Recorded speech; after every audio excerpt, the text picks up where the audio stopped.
Soon after I grouted this piece, or maybe it was while I was grouting this piece, I realized a second grouting was in order. Those very large grout lines in the sky were challenging. My sponge removed grout from those huge spaces, the result of which was ruts where the grout was much lower than surrounding glass. The horror. Since I knew I was going to grout a second time, I made sure not to put anything on the grout. No sealer, no paint, or anything. I wanted the original grout to be as thirsty as possible so that it would accept the new coat on top of it. I also took the opportunity to lighten some of the black grout, which I felt was a bit heavy.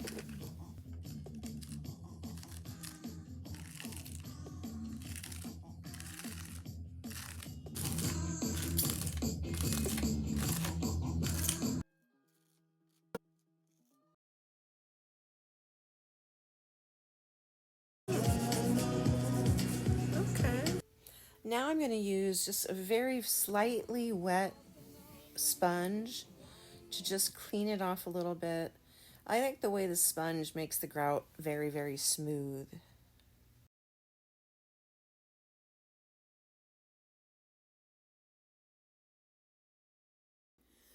I've waited a couple of days for this new application of grout to fully cure, so now I can commence with color washing.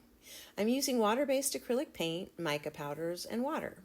You don't need mica powders if you already have metallic paint. The paint that you see me adding mica powders to is just regular paint that I wanted to add some metallic shimmer to. There are all kinds of acrylic paints out there nowadays: metallic, iridescent, color shift, pearlescent, glow in the dark.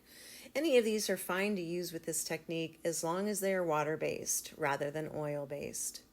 The reason I call this color washing as opposed to painting the grout is because I dilute the paint with water, just enough that the grout is able to drink it. The grout is thirsty, porous, and penetrating it is different than painting it. That said, sometimes a diluted paint just doesn't make the impact I'm looking for. So in that case, I will use paint with very little or no water mixed into it, which you will soon see. You'll notice that I slop the paint all over the glass as well as the grout. The paint easily comes up off the glass in the cleaning stage, and if it happens to get stuck on the glass, you simply need to use a damp rag to clean it off. The grout, on the other hand, sucks up the color and typically will not allow you to wipe it back off. It's important to note that there is nothing on this grout, no sealer of any kind. If there was a sealer on it, chances are that it would not accept the paint.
Today,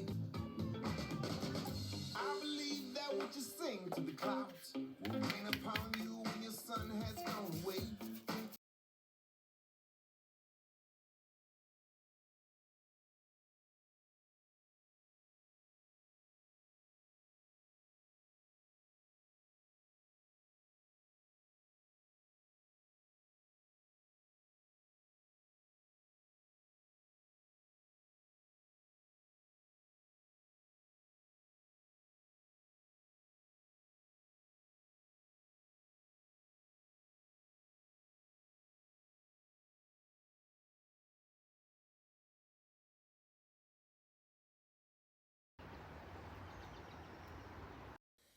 You'd think after all that I'd be satisfied, eh? Nope. 2 years after completing this piece, I finally realized what I needed to do to it. Remove the grout lines altogether. Those lines, no matter how much color washing I did, just weren't what I'd hoped they'd be. But how in the world would I accomplish that? I went to my massive collection of polymer clay bits and bobs and tiles, all handmade by me, and found exactly what I needed.